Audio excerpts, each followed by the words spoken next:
темасына айланган саммит Шанхай кызматташтык уюмунун алкагында ачык экономиканы калыптандыруу үчүн Садыр Жапаров уюмга мүчө өлкөлөрдө тиешелүү министрликтерин жана ведомстволорун жогорку сапаттагы санариптик экономиканы колдоо, санариптик технологияларды экономиканын реалдуу секторуна интеграциялоо боюнча чараларды иштеп чыгууга чакырды.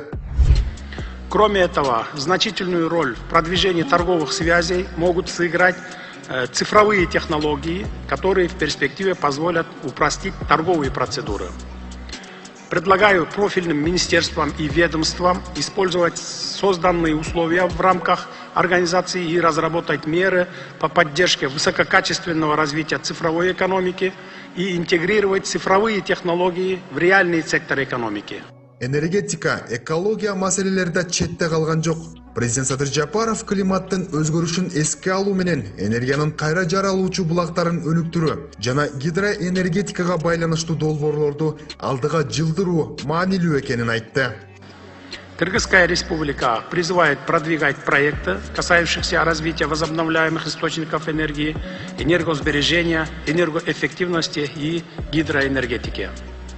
При этом интенсивное таяние ледников угрожает сокращением водных ресурсов, что негативно сказывается уже сейчас на состоянии сельского хозяйства и подводит нас к вопросу продовольственной безопасности. Садыр Жапаров Шанхай кызматташтык уюмунун мейкиндигинде транспорттук кызматташтыкты өнүктүрүүгө да токтолду. Президентибиз болгон инфраструктураны эффективдүү пайдалануу зарыл деп эсептейт. 1996 жылдары Кыргызстан, Орусия, Кытай баштаган 5 мамлекет Шанхай кызматташтык уюмун түптөгөн. Ал убактарда постсоветтик мамлекеттер Кытай менен чегарасын чечүү боюнча Шанхай кызматташтык уюму иш алып барган. Андан бери бул уюмдун арышы дагы кеңейип, бул жылы болсо Белоруссия 10-чу мамлекет болуп бул уюмга мүчө болду. Азыр болсо Шанхай кызматташтык уюму экономика жана коопсуздук боюнча иш алып барат. Ал эми президент Садыр Жапаров бул жолу инвестиция, экономика, ошондой эле транспорт, энергетика тармактары боюнча өнөктөштөрүн биргелешип иш алып барууга аракетти күчөтүүнү сунуштады.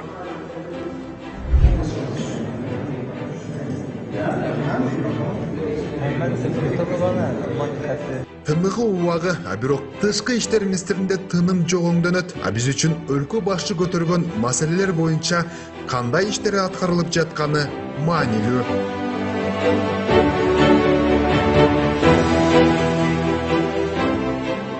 Эң негизгиси азыр биздин ошо уюмда ошо ар кандай проекттерди баягы камсыздай турган финансылык институт жок болуп атат да. Ошондуктан президент дагы ошо жана Шанхай кызматташтык уюмунун банктын түзөлүү, же болбосо финансылык механизмдерин түзүү деген сунуштар болду. Төрагалык Кытай тарапка өттү. Ошондуктан биз айттык, ошо Кытай тарап төрагалык кылган убакта биз дагы өзүбүздүн салымыбызды кошуп чогуу иштешкенге даярбыз деп. 25-жыл Кытайда болот төрагалык, 26-жылы Кыргызстанга өтөт. Жалпысынан жолугушуунун жыйынтыгында Шанхай кызматташтык уюмуна мүчө мамлекеттердин башчылары 20дан ашуун документтерге кол коюшту. Эң негизгиси Астана декларациясы болду. Анда ШКУга мүчө өлкөлөрдүн актуалдуу аймактык жана эл аралык көйгөйлөргө карата жалпы маселеси чагылдырылган.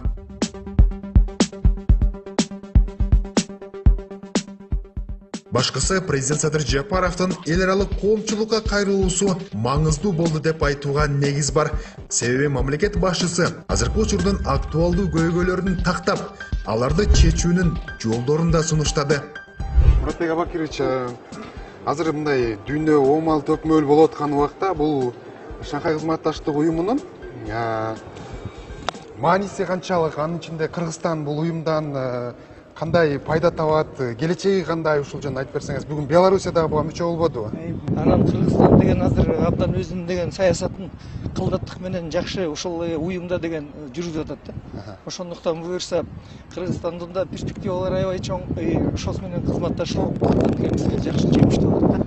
уюмдун алкагында биз көтөргөн маселелер канчалык маани берип жатышат башка мүчө мамлекеттер? Башка мамлекеттер колдоп аткандан кийин албетте бул абдан жакшы маани берилип атат. Ошондуктан деген биздин деген экология жөнүндө экономикалык кызматташ боюнча башка эмелер боюнча бул абдан жакшы болуп атат да, салым болуп атат.